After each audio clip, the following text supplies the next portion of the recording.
Good morning, Caitlin. This is Tom Youngman. Just checking if you can hear me. I can hear you. Welcome to the meeting. Thank you, Caitlin.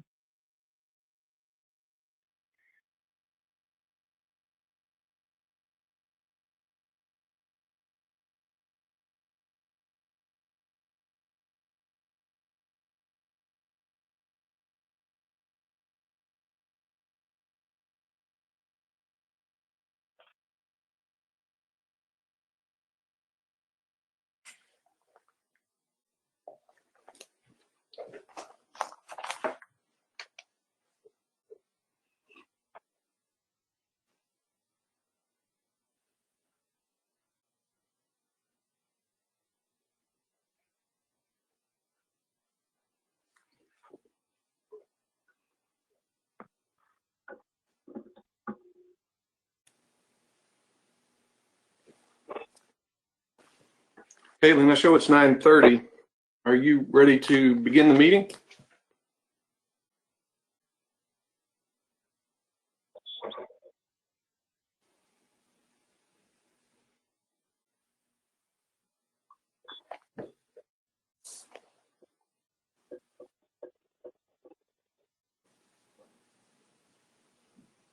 Hello, Caitlin, are you there? I apologize. I got a call from our general manager I had to answer really quickly, but we can go ahead and get started if you're ready, Chair. Okay, yes, let's convene the meeting and move to agenda item 1, which is the roll call. Caitlin, will you take the roll? Absolutely. First off, I'm just going to go through our normal little lesson here. I'm going to ask that all users mute themselves throughout this meeting, even if you're on a phone call. It just kind of helps with background noise as we are presenting. You can turn your webcam on or off if you wish. Sometimes it's easier for folks' internet if your webcam is off. If you'd like to make a comment or sign in, please do so in the chat. There is a link that you can click where you can indicate whether or not you would like to make a verbal or written comment. I'm going to go ahead and pass over the roll call to our new coordinator here at the River Authority, Kendall Hayes. She will be helping me out with the Region L process, so please be nice to her. Kendall, please go ahead. Appreciate that, Caitlin. All right, we can go ahead and start with roll call. Mr. Tim Andrus. I'm present. Thank you. John Byram.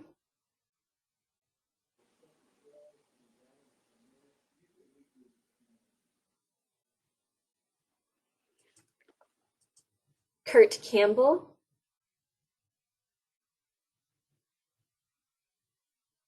I think he just came in. Kurt Campbell, is that you?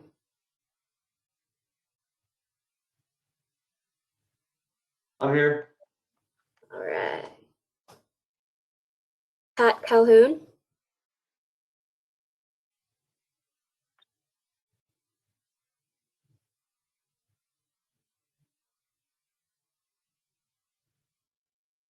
Ray Chavez.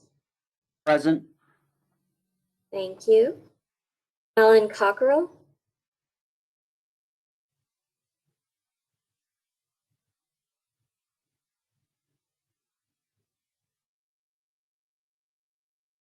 Will Conley.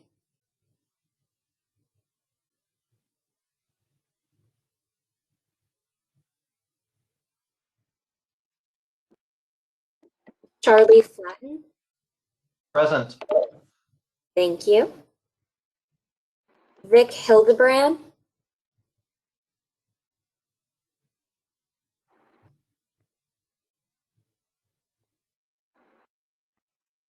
Kevin Janik.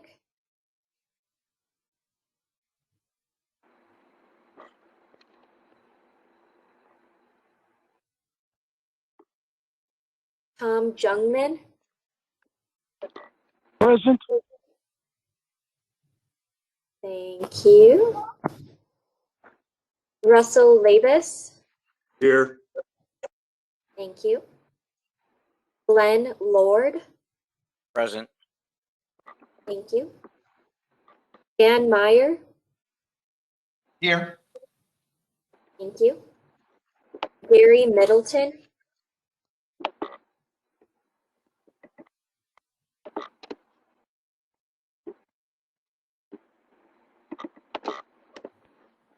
Jonathan Stinson for Kevin Pattison. Present. Thank you. Ileana Pena.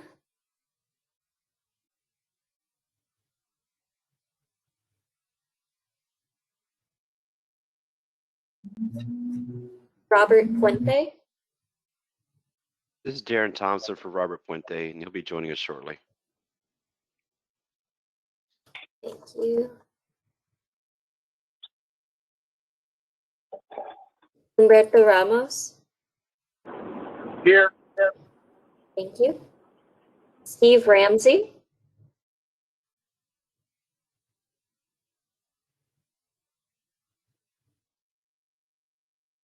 Weldon Riggs.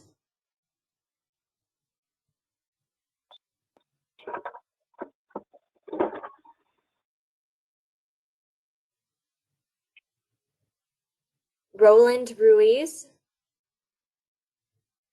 Here. Thank you. Diane Savage.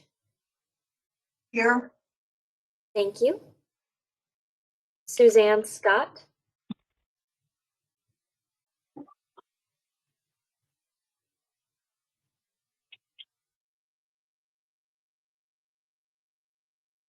Greg Singleman. Here. Thank you. Mitchell Sowards. I am here, and my alternate, Andrew Young, is here also because I'll have to step out briefly at a certain point during the meeting today. Okay, thank you. Heather Sumter. Here. Thank you. Lori Moyer for Thomas Taggart.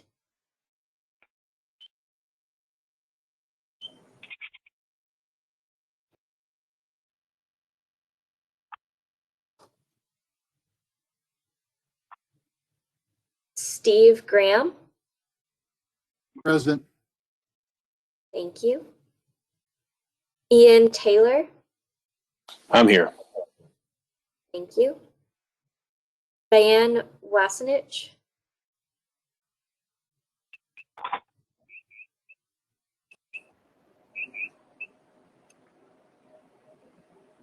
Adam Yablonsky. I'm here. Thank you. Elizabeth McCoy.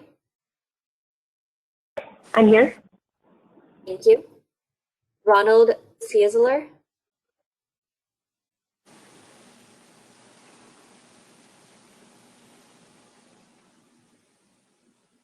Ileana Delgado.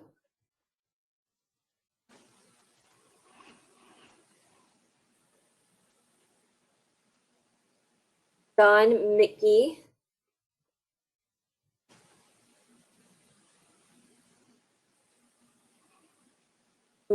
Marty Kelly.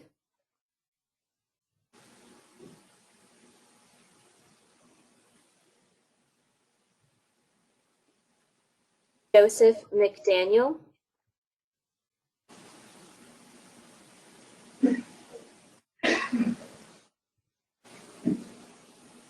Jamie McCool.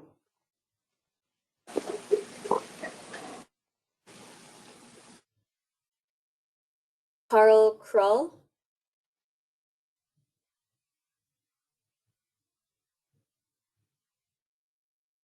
Rusty Ray.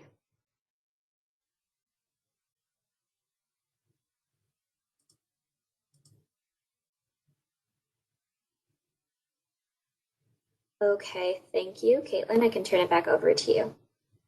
All right. Ma'am, this is Herm. I want to let you know I'm here. I was here. Sorry. Thank you, John.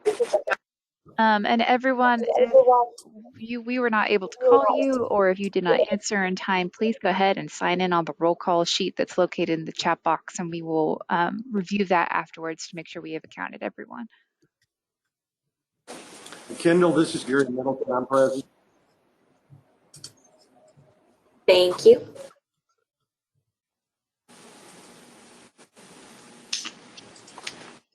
Kendall and Caitlin, does it look as though we have a quorum present, members?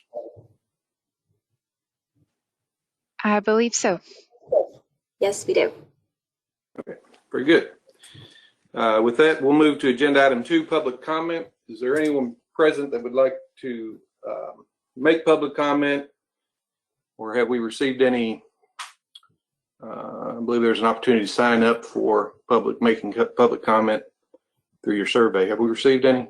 We have not received any requests so far. Okay, and we have an item at the end of the agenda item 17 for public comment. So anyone who wishes to make public comment and we've missed at this point, you can do so at the end of the meeting, of course. With that, we'll move to agenda item 3, approval of the minutes from the February 4, 2021 meeting of the planning group. I believe the minutes are in your packet and were sent out prior to the meeting. Is there any discussion regarding the minutes?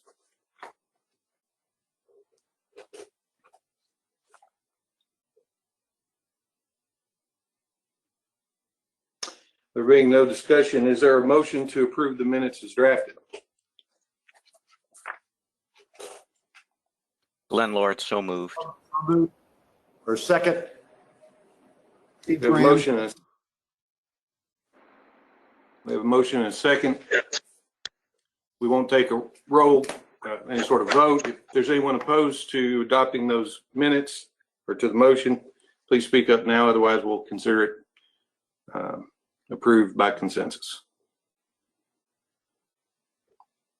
Okay, very fine. We'll move to agenda item 4, which is a status report of the Edwards Aquifer Habitat Conservation Plan. We have a presentation plan for that agenda item. Oh, good morning. Good morning. Thank you, Mr. Chairman. I'll be brief in my comments. The one item that the HCP has recently dealt with is along the San Marcos River. We went into condition M, which condition M is basically where the flows drop below 120 CFS. And that is something that we have to notify the U.S. Fish and Wildlife Service about. It's a certain condition under our permit that we're required to let them know, as well as it begins to restrict the type of downstream work in the river as far as working with SAV and other types of work that's required as part of our program. We'll have to restrict that. Although it dropped to 98 CFS, and about 2 weeks ago, with the recent rains, we are seeing it rise, and so we anticipate that it will probably go above 120 CFS shortly. But until we have that and have it for a reasonable period of time, we won't be lifting condition M. Let folks know, because that does affect flows in the stream as well as downstream. Anyway, that was all I had to share.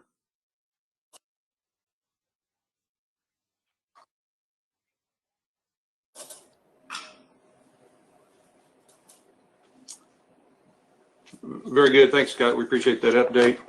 Is there any under this agenda item?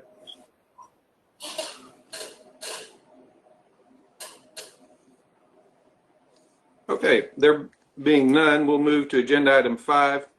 Status of the Guadalupe San Antonio Mission and Aransas Rivers and Mission Copano Aransas San Antonio Basin and Bay Stakeholder Committee, BBASC, and BBEST report. Is there anyone prepared to make a report for that committee? Good morning, Mr. Chairman. This is Brian Mast for the San Antonio River Authority. I can provide a brief update on the BBASC and BBEST.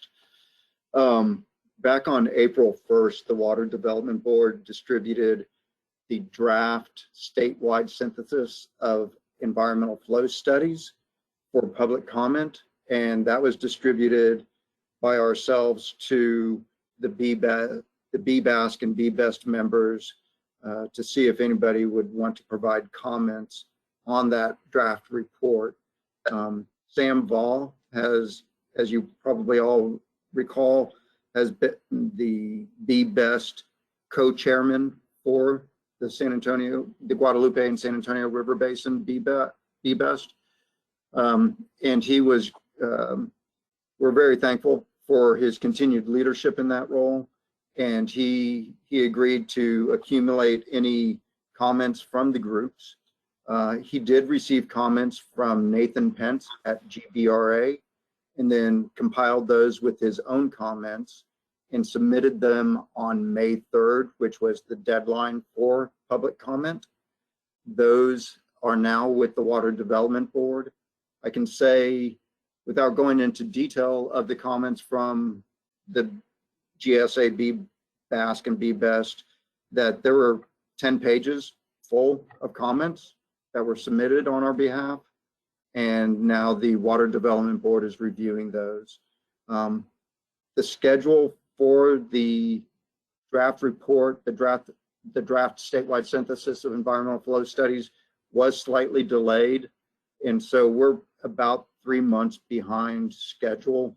Our next step is to get with the Water Development Board to find out when they will have compiled all the final comments and get the final report distributed, and have that study team available to present to the BBASC. Probably likely this summer is looking like the most opportune time. So that's the latest movement on the environmental flows process. And with that, I'm happy to entertain any questions or attempt to answer any questions the group may have. Very fine, thank you. Are there any comments or questions for Mr. Mast?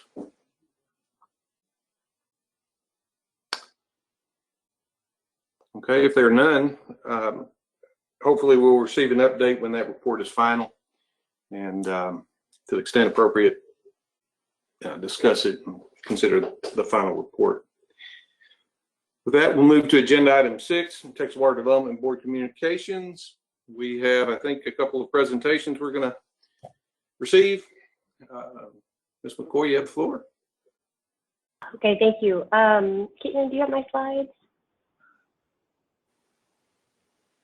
I will pull them up. Just 1 second, please. Okay, thank you.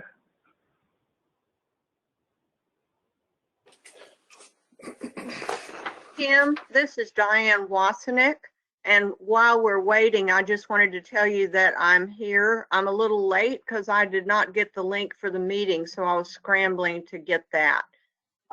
So we're on, and I'm glad y'all covered the BBASC. I got to hear that. Thank you.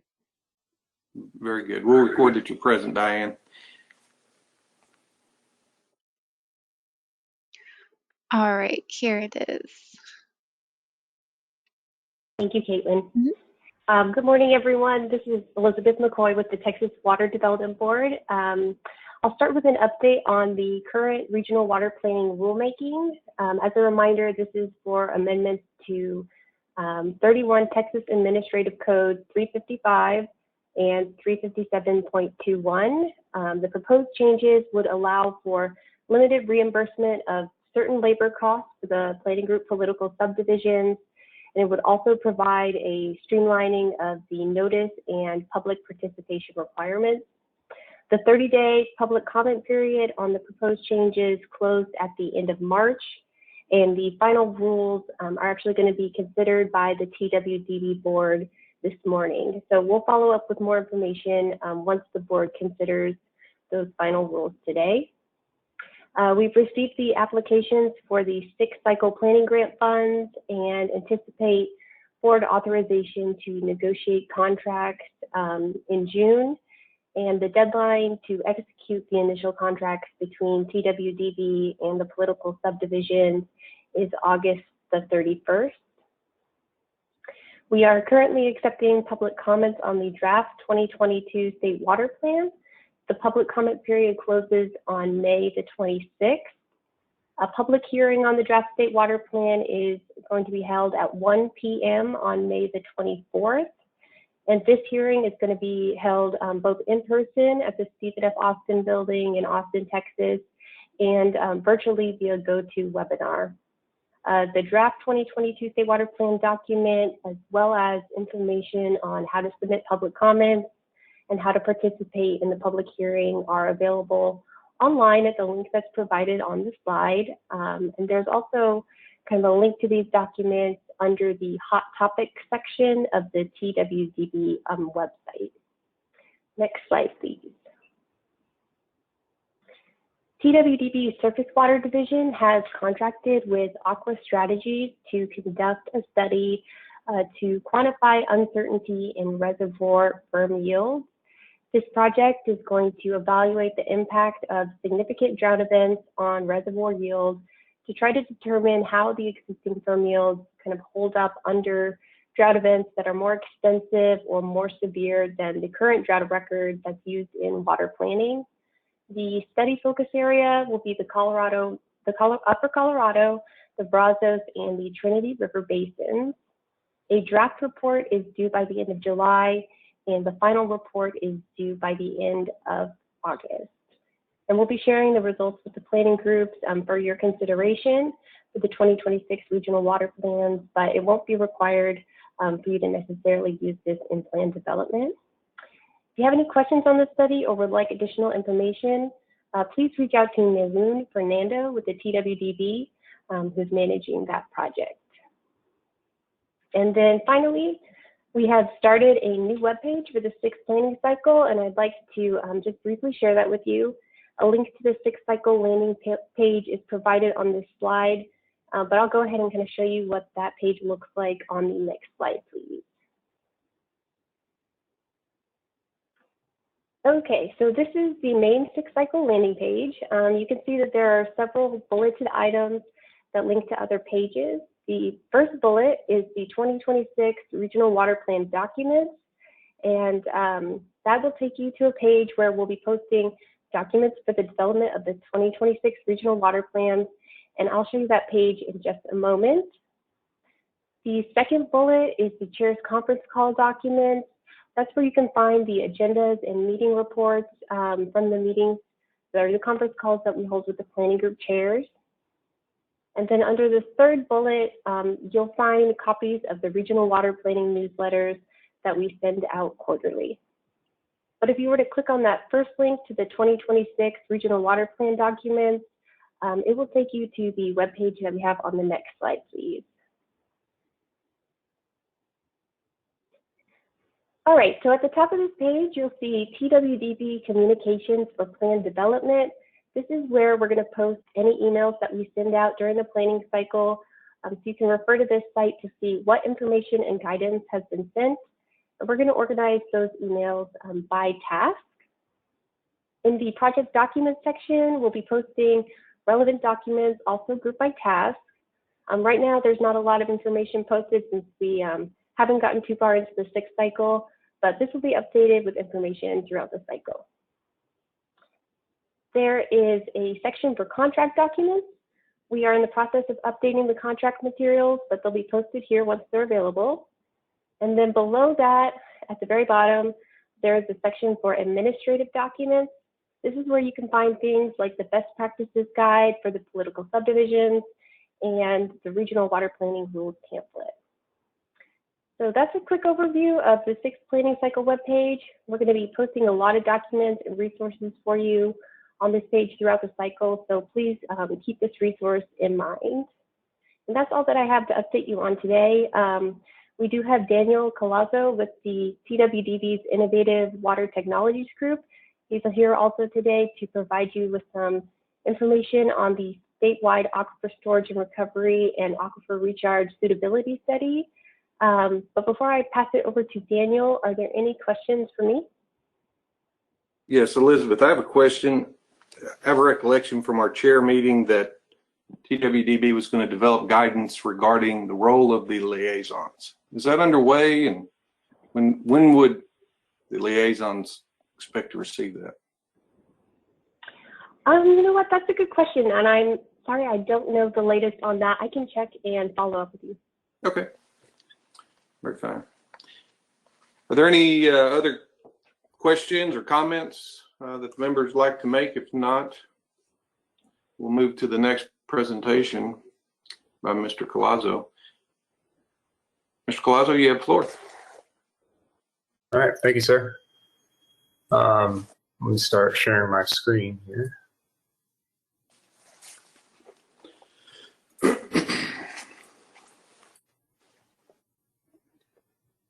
Okay.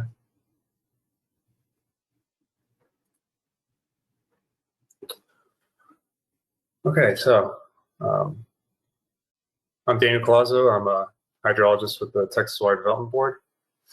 And I want to thank you for allowing me to present on the statewide survey of aquifer suitability for aquifer storage and aquifer storage and recovery projects or aquifer recharge projects. Let me get this. So first off, I'd like to provide some brief definitions of ASR and AR. Aquifer storage and recovery, or ASR, is a technique that uses a well to inject water into an aquifer for later recovery. ASR is used to store water when there's surplus supply in order to be recovered later during times of need. Aquifer recharge, also known as AR or MAR, is recharging an aquifer at the surface using various methods such as infiltration basins. AR is often used for diverse goals such as reducing a declining water table, improving water quality, or mitigating subsidence. In 2019, the Texas legislature passed House Bill 721, which directed the TWDB to conduct studies of ASR projects and AR projects. The Texas Water Development Board contracted with HDR to complete the statewide survey, which is published in December of 2020. The survey identified areas of Texas with three components important to a successful ASR or AR project, which are hydrogeological parameters, excess water sources, and water supply needs. The three screenings resulted in scores which are combined to result in a final suitability rating for ASR or AR across Texas. Although not mandated by the legislature, the TWDB identified the spatial nature of the statewide survey and produced this interactive public data display. On the left is the survey's Esri story map, which has several tabs, each which contains more information on the screenings, survey conclusions, links to the reports, and an interactive web map with over 100 layers of data. This interactive map is under the Explore the Data tab. In the following slides, I'll be using screenshots from this interactive map to show results of the survey for Region L.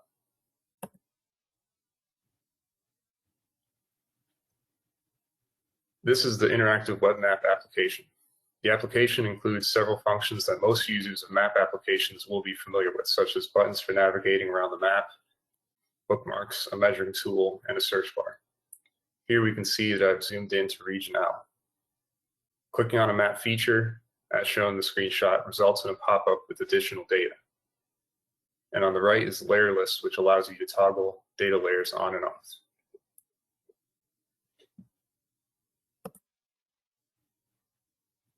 The first screening of the survey is the hydrogeological screen, which assesses the major and minor aquifers for characteristics related to recoverability, recharge, and storage. Here we can see that the aquifers in Region L include the Gulf Coast, Diego-Jackson, Sparta, Queen City, Carrizo-Wilcox, Edwards, and Trinity aquifers.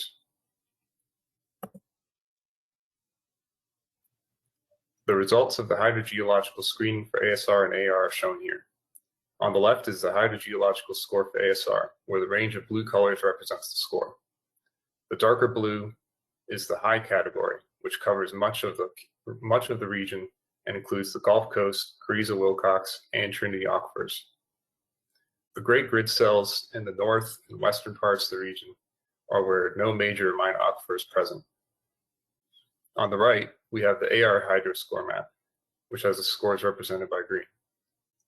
A major difference here from the ASR screening is that the white cells are where the aquifer is too deep for AR implementation.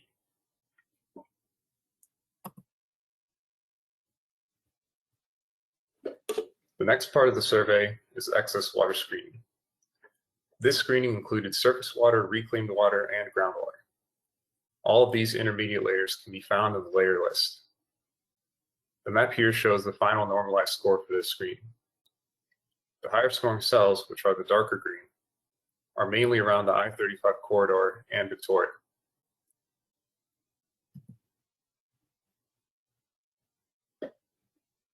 The final screening is the water supply needs. These results are based on scoring the manufacturing, water user group-based municipal, and steam electric needs from the draft 2022 State Water Planning Database as of March 2020. Here, the high-scoring cells around the I-35 corridor, the city of Victoria, and a few municipalities in the western part of the region.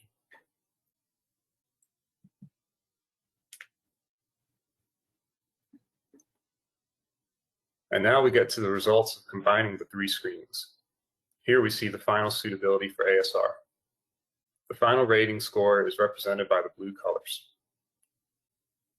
The tan grid cells are where there was no major or minor aquifer, and the gray areas are where there was no need identified. The highest scoring areas are the I-35 corridor and around the city of Victoria.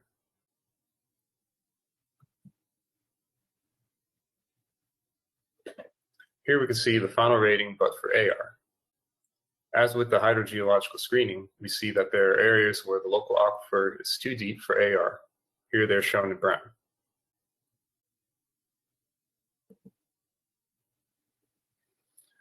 This project and its story map provide access to a free and public data source that is versatile and that dovetails with the water planning process.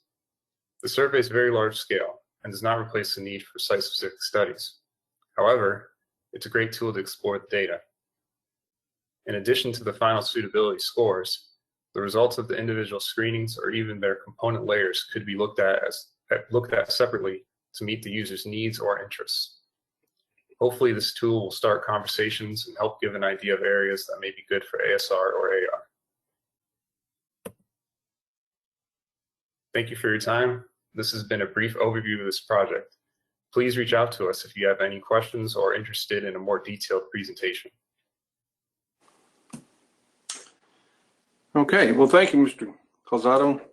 Are there any comments or questions from the members? I've looked at the website. Incidentally, it's impressive, and so good work to TWDB. Any comments or questions regarding that?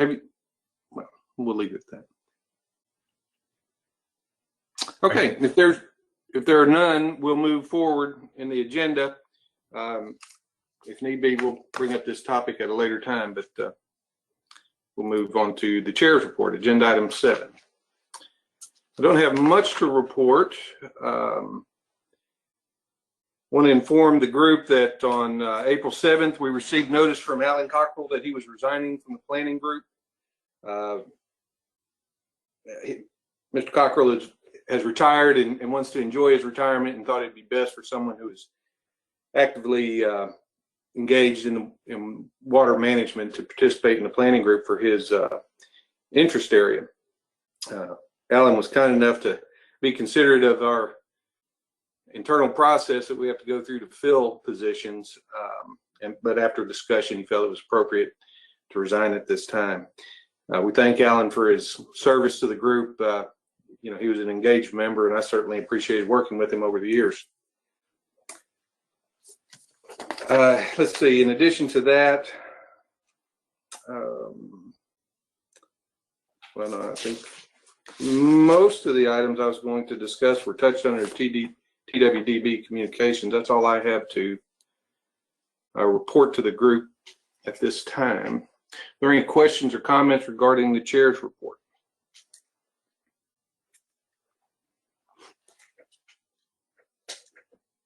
Okay, there being none, we'll move to agenda item 8, discussion and appropriate action regarding potential amendment to the Regional Bylaws, Article 5, Section 4. Caitlin, were you going to make a presentation on this matter? Yes, thank you, Chairman. So, as some of y'all may know, I'm going to pull this up right here. In our current bylaws, we ask that whenever we go out for public notice to request nominations for any sort of membership position, we need to post this notice in a newspaper of general circulation in each county located in our Region L. This usually means that we end up spending about $6,000 or more to post these notices in newspapers. And to be very frank with everyone here, I don't think that I've ever received a response from a newspaper. We typically try to get better responses from word of mouth, or also from just posting in county clerk's office. I'm going to recommend that we make this change to the bylaws to save the Region L some funds in this administrative process, and also increase our outreach to the counties. Are there any comments or questions about this?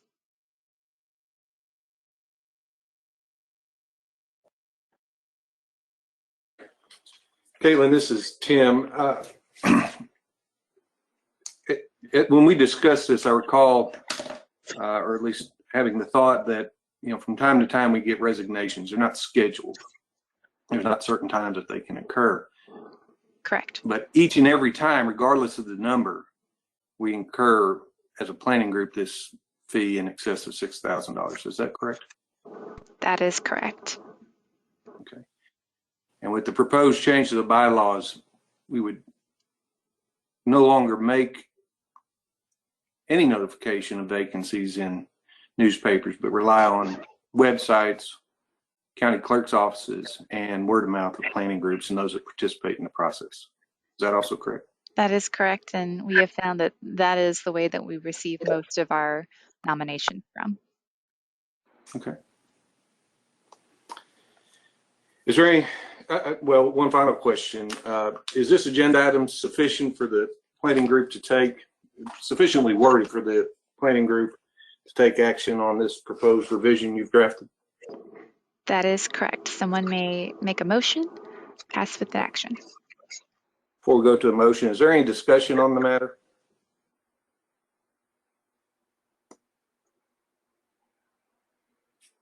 Okay. There's no discussion. Is there a motion to revise the bylaws of Region L as drafted and presented by Caitlin? Chairman Andrews, this is John Barham. I so move. We have a motion. Is there a second?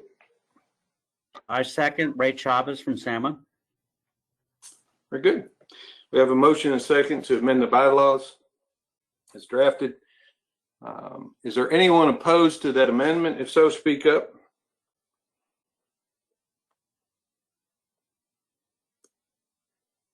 With no opposition, we'll consider the motion passed by consensus. Thank you, Caitlin. I think it's a good change, save us some money.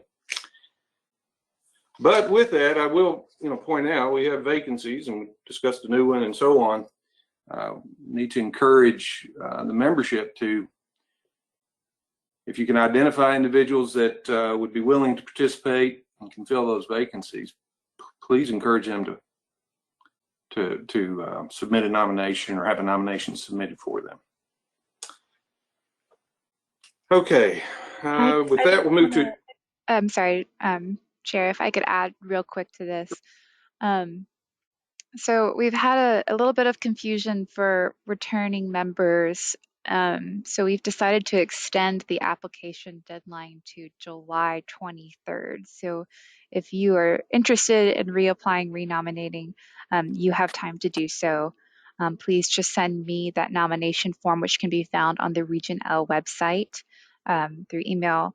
And again, that's July 23rd that we will need that information by. I also just want to read out a list of the categories that we will be accepting nominations for.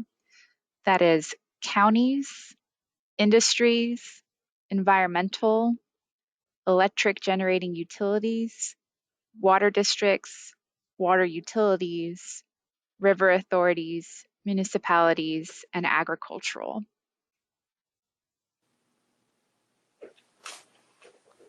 Know folks who are interested, as Chair Tim said, please share that information.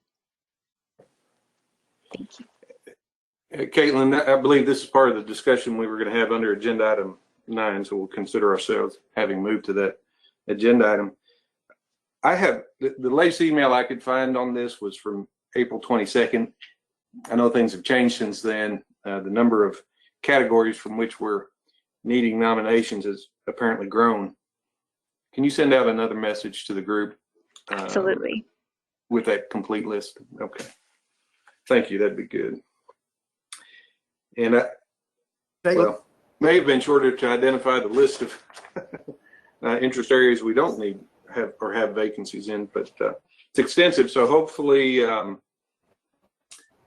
know, the members will be able to find people that are willing to work on this activity.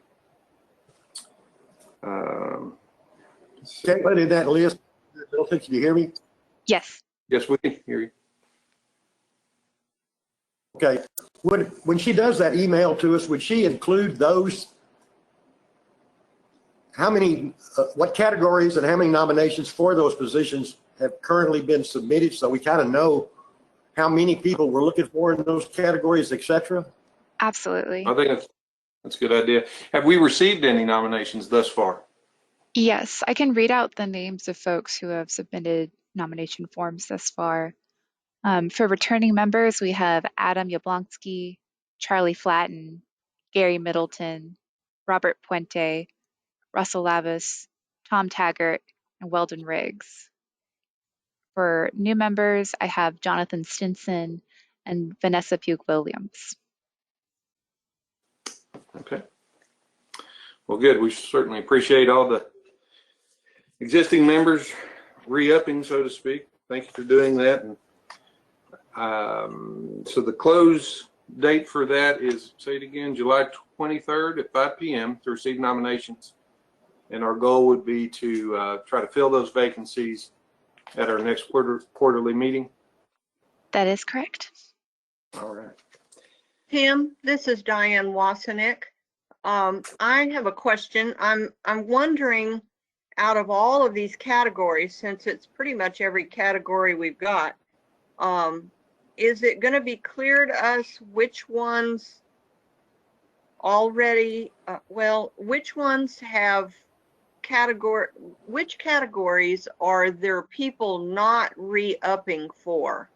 I heard the short list there of Adam, Charlie Flatten, Robert Puente, Tom Taggart, and I couldn't write them all down real quick, but I guess if we look at the chart that says when people's terms are up, we might be able to put together such a list. But usually when we're there in person, we're talking to each other and we're finding out who's seated and who's got a position coming open, and it just makes it kind of hard to figure out. So I hate to add more work for Caitlin, but if there are people leaving besides Alan Cockrell who do not intend to re-up, that would be good to know. I agree, and perhaps I misunderstood Gary's request, but I thought Caitlin would be doing essentially that, identifying the number of vacancies and the number of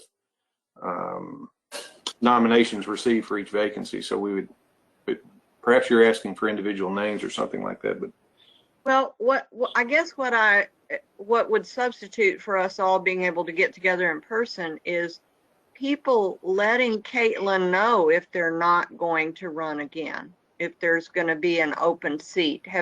We haven't called for people to do that, have we? so I think we've asked the membership at the last meeting to notify us if they intended to resign when we were discussing posting the notice. It's fine to remind folks of that if you. It's a much more convenient process now without the newspaper notice. But if you know you're going to resign or not continue to fill your role after your expiration or the term, the end of your term, yeah, please let us know. Okay, that's good and enough. if need be, resign so we can expand the nomination group. But yeah, Caitlin, without making it, a major project, if you could send out a new message identifying the interest areas from which we're looking to receive nominations, those interest areas that you've thus far received nominations for, and between those, I think we'd be able to identify which areas may not have any representation and which areas are still in need of some representation. When I say Absolutely. areas, interest areas. Absolutely. I would also like to caution folks when I send out this list that just because I show that I have nominations does not mean that you can't share this nomination form with folks who are interested in this position. You know, we want this to be as open a process to the public as possible. So I will share that nomination form again, and please share that far and wide with whoever you would like to. Very good, thank you. Any additional discussion on that matter? Okay, there being none, we'll move to agenda item 10, solicitation for technical consultant update by the political subdivision San Antonio River Authority. Caitlin, were you going to make some comments under this agenda item? I am. So if anyone has questions or gets confused by what I'm saying, please feel free to stop me at any time. But I just want to give a little background context. For the last cycle, we held these procurement processes through an entire open meeting format. So everybody was allowed to view, the public was allowed to come and view, and all of the consultants were allowed to come view the scoring, all of those conversations, and all of the interviews. After speaking with a few consulting firms, we have found that they are not interested in doing that because it's a little uncomfortable to hear your rival's private presentation information, but also to give yours as well. And just to have it in such a public format is not the typical way that the River Authority does it or that other consulting firms are used to doing this. So in the past, we've not had a lot of applicants because they are so uncomfortable with this process. This cycle, we are planning on doing something a little different to follow the River Authority's procurement methods and to make sure that everybody is comfortable with the formatting.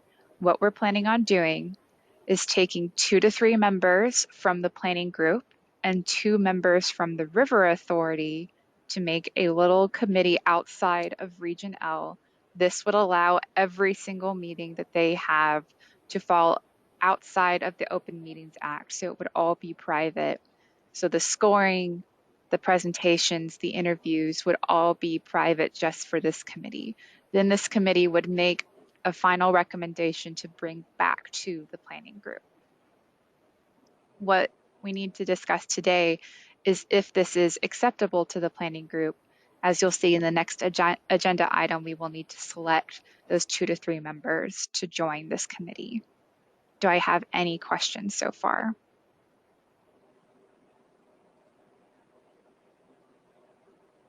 Okay, I do want to say that for those who do join, it is quite a few meetings that you will have to attend, around 4 or 5 meetings that we will need to put on y'all's calendars. So even if we were doing it in this open meetings method, the entire planning group would then have to come to these 4 or 5 meetings. And I think that would be really difficult with all of our members to get on their calendars. So please keep that in mind. Do I have any questions? Caitlin, these meetings would be remote or in person? They would be remote. Thank you. Caitlin, confirm for me that this small group of proposal reviewers, they would make a recommendation to the planning group collectively. Correct. Correct.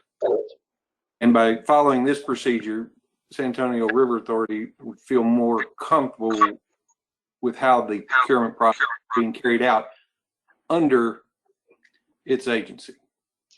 Correct. I will say not only the River Authority, but also all of the consulting firms. Yeah, I understand that, but and appreciate that. But in particular, San Antonio River Authority has been kind enough to serve as our political subdivision, and I'm just trying to point out, by following this recommendation, I think it, at least in my opinion, is appropriate to try to adhere to your internal processes, given your willingness to serve in this role, and would hate to do anything to damage that relationship with San Antonio River Authority. Final additional question: the proposals, whatever they may be from responding consultants, you would anticipate that at least part or perhaps all of their proposal would not be available to the public until, well, would not be available to the public or the planning group at least before the decision is made? That is correct. So all members who join this committee will need to sign an NDA to make sure that they are keeping this information confidential. A non-disclosure agreement. Correct. And following the decision, is it Sarah's procedure to keep those proposals confidential and beyond the decision? Correct. And I know I've seen a draft NDA. This is a process that you folks have followed for the flood planning group, correct? That is correct. And is that process underway, and is it working as planned? Yes, we've gotten a lot of applicants, so that was really exciting. And we had, I think, like 30 different firms attending. That sounds like a lot, but quite a bit of firms attending our pre-submittal meeting. And then it's just been moving a lot faster. So this all happened because we started doing it the open meeting method with the regional flood planning group, and we found it extremely hindering to have to do it with the Open Meetings Act notifications, and then also getting on everybody's schedule, because like I said, it's going to be 4 or 5 meetings. So with this new method, it's just been bam, bam, bam, much faster. Very good. Are there any other questions or discussion by the members of the planning group? Yeah, Caitlin, quickly, these are personal NDAs, right? That is correct.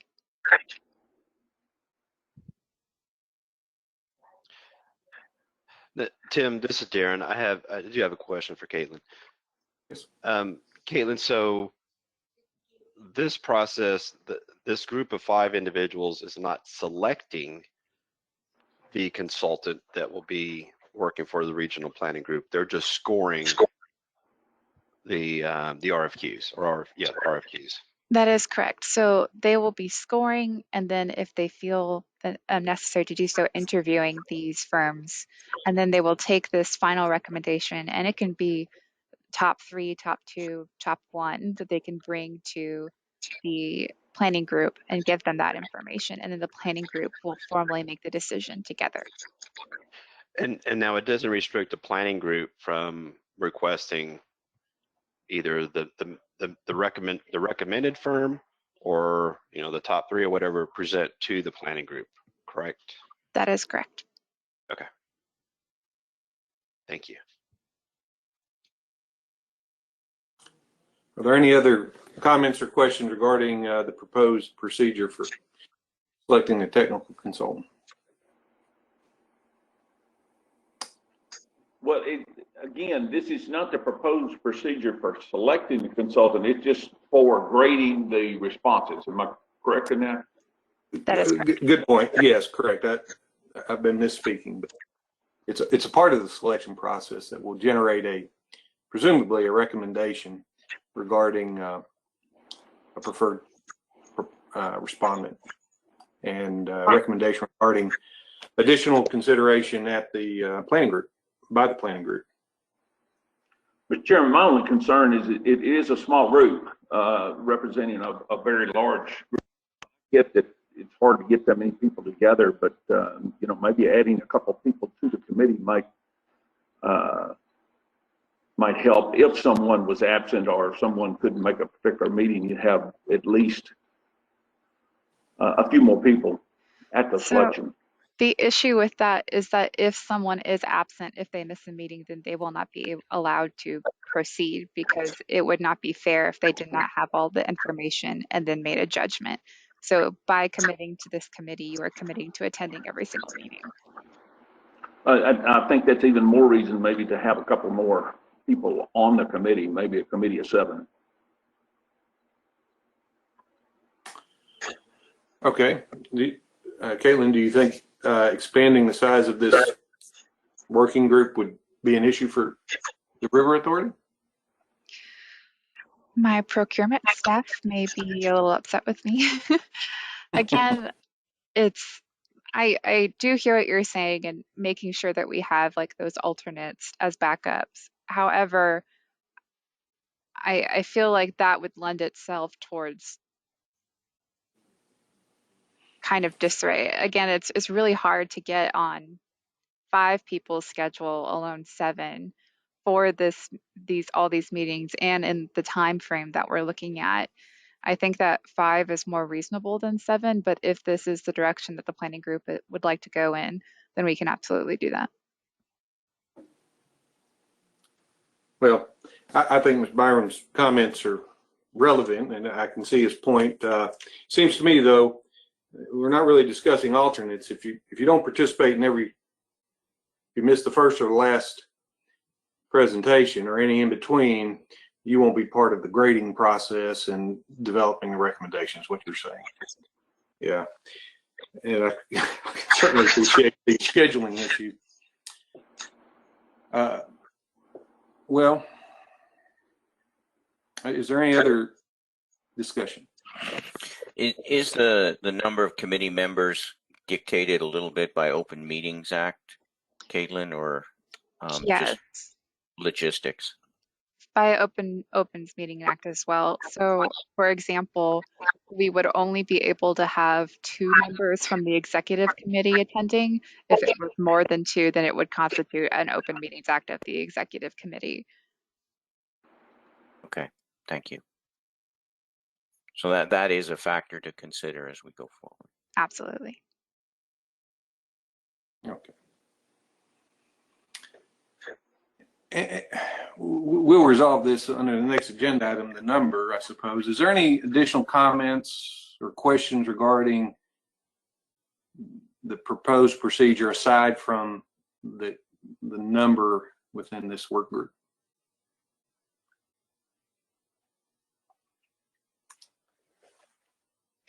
I would like to say, this is Diane Wasenick, that I've always wondered why we had so few people applying, and so this may be a good thing. I agree. I'd rather have a problem with too many consultants to sort through than not enough. Okay. If there's no additional discussion, just for the purposes of controlling the meeting, we'll move to agenda item 11, which is the discussion and appropriate action regarding the selection of participants for the technical consultant procurement work group. Before we worry about the grand total number, do we even have, are there 3 members that are interested in serving on this work group and making the necessary commitments, to complete the process? This is Mr. Ramos representing Water Districts. I'd be interested. Okay, Mr. Ramos. Also serve an executive committee, so there's one from the executive.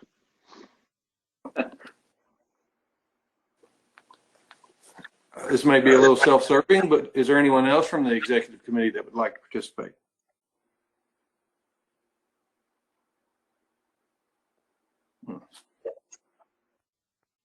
Any other members interested? Just quickly, so Caitlin, what's the timeline that you need to have this? So let's speculate, 5 meetings in how many weeks? This procurement we were planning to have go out in June, and then we will need to have this done by August, by our next August meeting. So it'll be in the month of June that all of this happens. These meetings will be from 45 to an hour max each.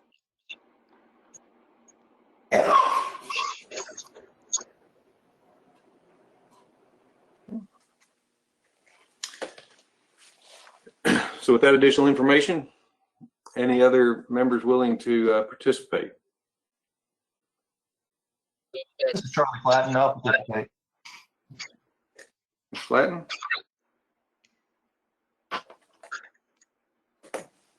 Mr. Chairman, I could serve if needed.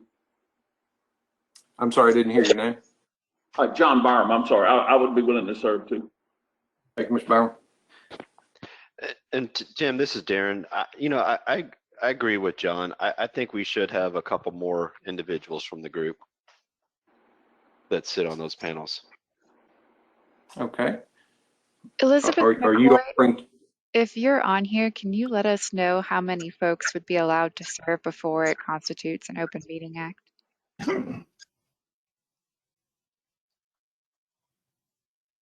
I don't want to get anyone else too excited about joining before we have that information.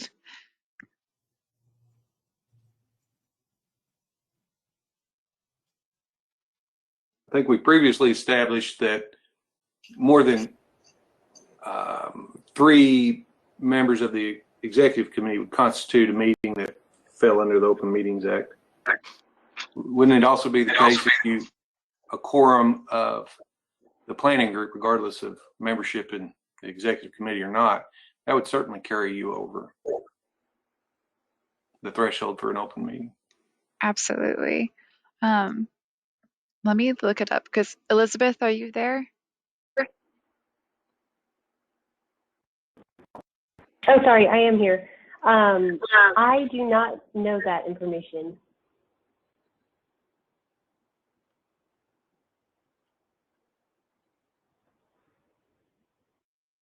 I think that 3 is the limit from what I'm seeing.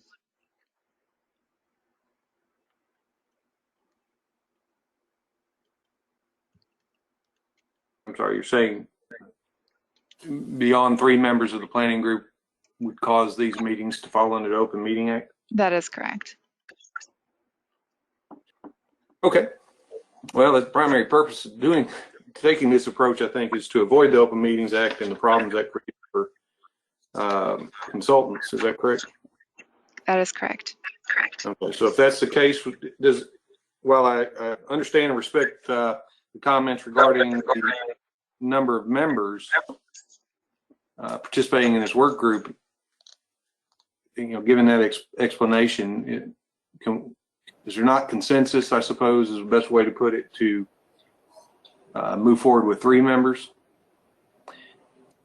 Their recommendation will still come back to the planning group, and depending on how they carry out their recommendation, the planning group will have the opportunity to consider their recommendation and presumably, ask questions and make comments regarding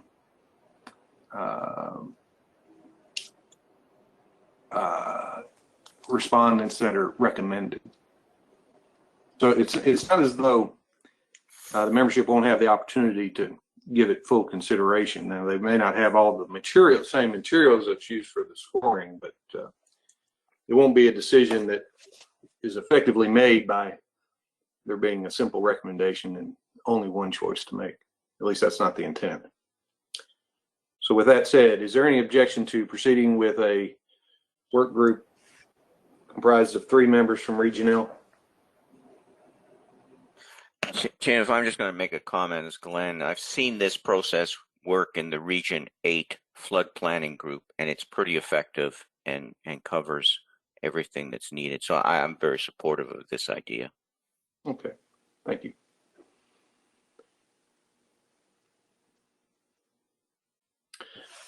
Okay, without any additional comments then or objection to proceeding this way, I think we'll just comprise this work group of 3 members. Those members being Mr. Ramos, Mr. Flatten, and Mr. Byram. They'll serve on that committee. Caitlin, I guess you'll coordinate with those members, get them the necessary documents to execute, and take them through the process. Absolutely. Okay. So we'll consider that work group established. Caitlin, do we need to do that by motion, or would you prefer it by motion for any reason? I would prefer it by a motion, please. Okay. Is there a motion to establish that work group with those members?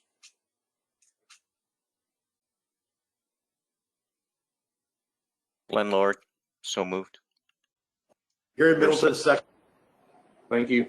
We have a motion and a second. Is there opposition to that motion?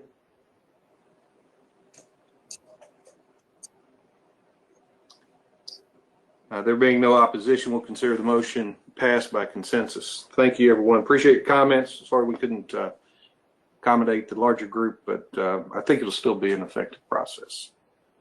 And we look forward to. The only thing I wanted to bring up, Tim, is this is in June that these meetings are going to occur. And if something should happen before then, and one of these three people cannot make all the meetings, we might ought to have a fallback of some kind. And I'm wondering if that might be that you, as the chair, would be the fallback.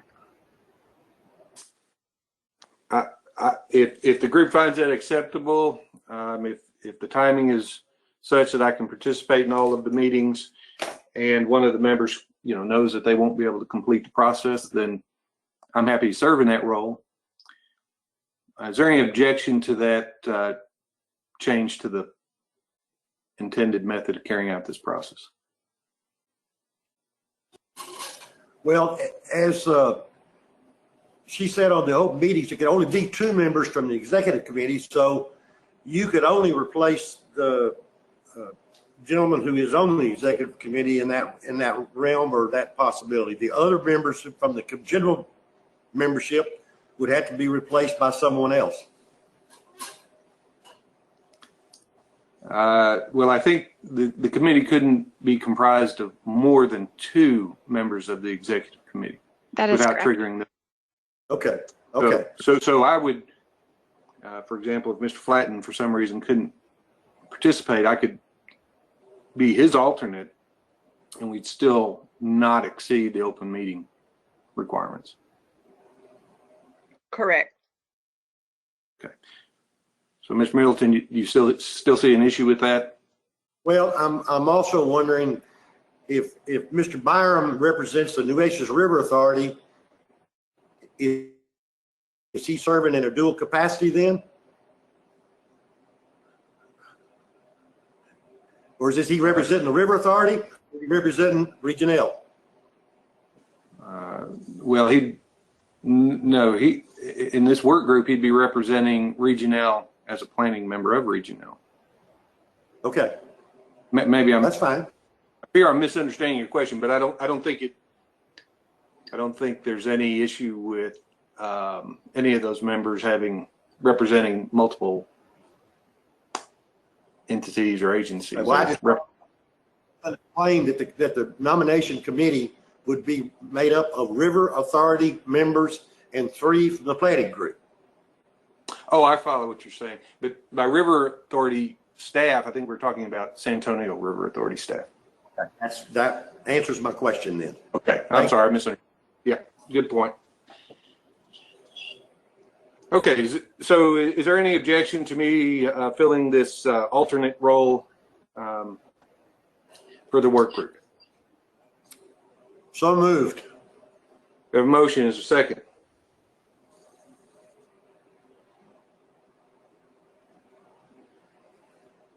Second. Glenn Miller. Thank you. We have a motion and a second. Is there any opposition to the motion?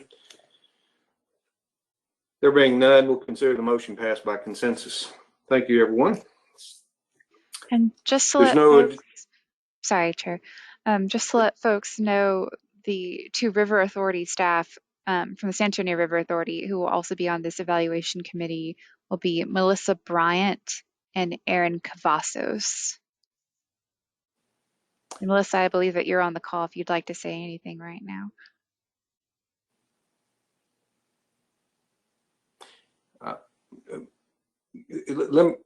Hello, Melissa. And before you make comments, and I hope you do, do you presently serve as an alternate for any planning group member?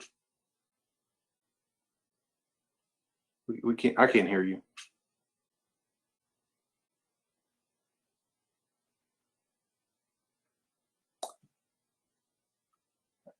No, I'm sorry. I still can't hear you, unfortunately, Melissa.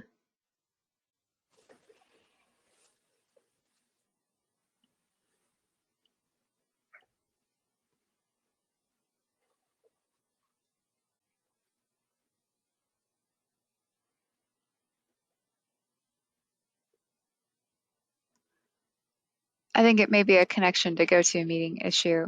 But Tim, please go ahead with what your comment was going to be. Well, it's not so much a comment, but a question. If Ms. Bryant serves as an alternate for one of our planning group members. I believe that she serves as the alternate for Steve Graham, the Is that right? Antonio River Authority representative.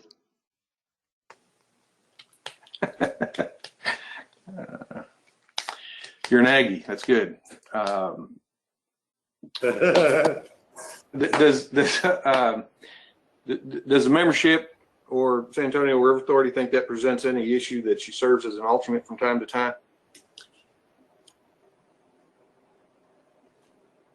It still wouldn't take us beyond the threshold for open meetings requirements that I know of. Any comments on that? Mr. Chairman, this is Brian Mast with the River Authority. We can confer with our in-house counsel to see if they have an issue with that. Okay. If they do, we will appoint someone in Melissa's stead. Okay. I think that's a workable solution.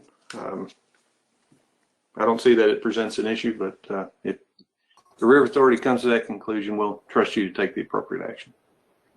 Thank you. Very fine. Any other discussion under that agenda item? Caitlin?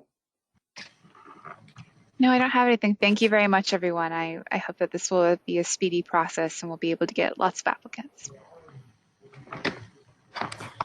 Okay, we'll move to agenda item 12, discussion appropriate action regarding pre-planning public meeting. Caitlin, were you going to carry this item?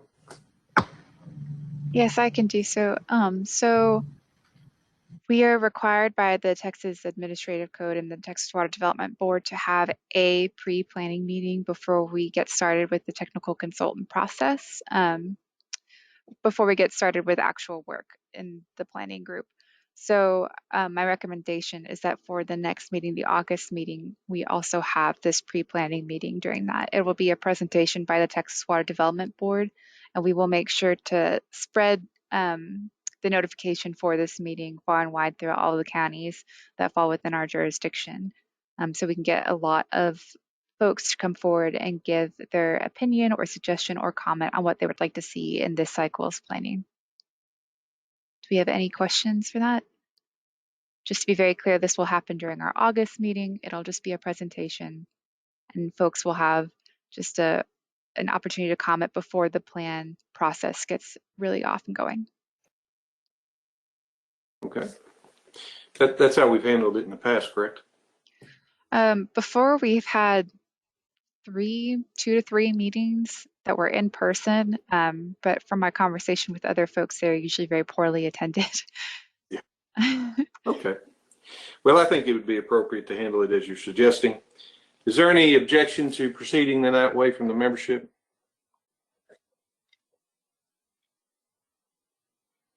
If there is none, let's plan to proceed in that way, and presume that would be relatively high on the agenda list, so it's one of the first things we take care of. Okay. Is there any additional discussion or comments under that agenda? Okay, if there not, we'll move to agenda item 13, discussion and appropriate action regarding regional liaison nominations for Region N. So this is the, correct me if I'm wrong, this is the one liaison position that we still have vacant. We filled 3 or 4 other ones at the last meeting. Is that correct, Caitlin? Yes. So we spoke with John Byram outside of this, who has been serving informally as our liaison for Region N. If he would like to do so, we can just formally nominate him and then move on with this process. We just need to formally have him as our liaison. For Region N. For Region N, correct. Okay. Well, one, thank you, Mr. Byron, for filling that role for us informally.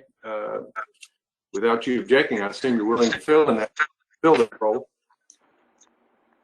If that's the case, is there motion to designate Mr. Byram to that position? This is So Adam. moved. I'll make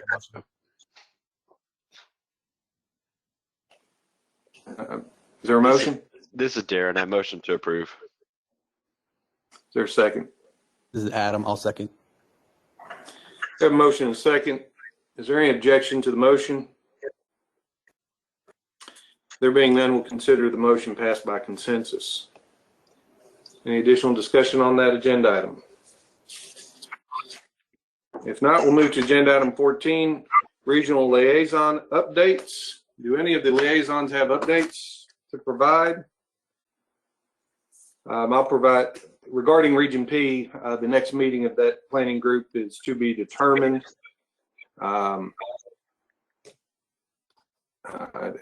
So when they schedule that meeting, I'll attend it and participate and so on and report back at the following meeting of the planning group.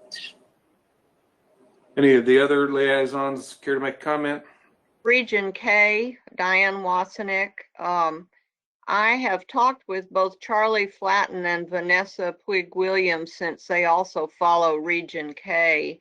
So we're kind of waiting until their next meeting to see if Charlie will continue to be the alternate for that position that he is the alternate for in Region K. And if so, he and I may both follow Region K. That way, if I'm happening to be gone in July, there's somebody else covering it. And I think their next meeting is in July. Okay, very good.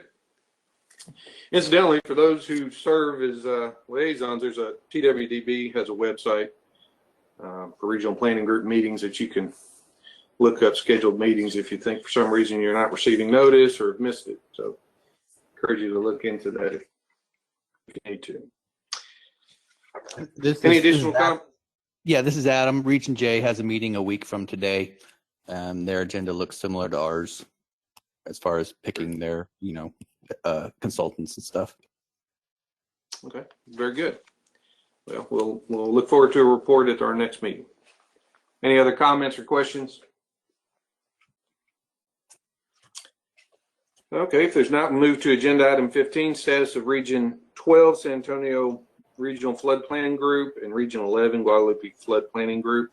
Is there a status report on that? Sure, I'll just give a quick update. So as I've said previously, Region 12 is currently in the process of choosing our technical consultant as well.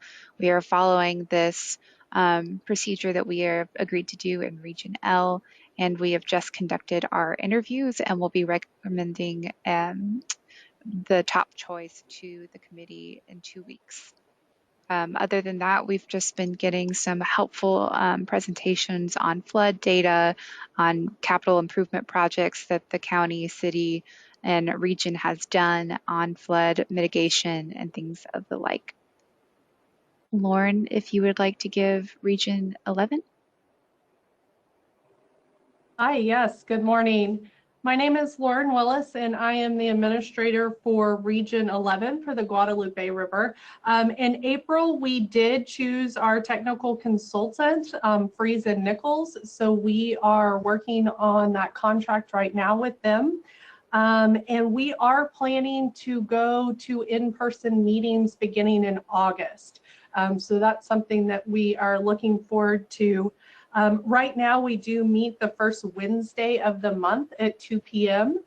So our next meeting will be on June 2nd. And for now, that meeting is going to be in person or virtual. And then just to remind everyone, our website is up and running, and that website is guadaluperfpg.org. And I'm happy to take any questions. Very good, thank you. Are there any comments and questions regarding those reports? Okay, there being none, I appreciate those reports. We'll move on to agenda item 16, potential agenda items for the next meeting. Caitlin, you want to review that? Absolutely. So at the next meeting, which is going to be on August 5th, 9:30, we will have our pre-planning meeting presentation. We will have the technical consultant recommendation by the evaluation committee, and we will be nominating those representative vacancies. So please remember July 23rd, I will send out an email again with all that information. But if there's anything else, a presentation or other items that the planning group would like to see on that agenda, please let me know.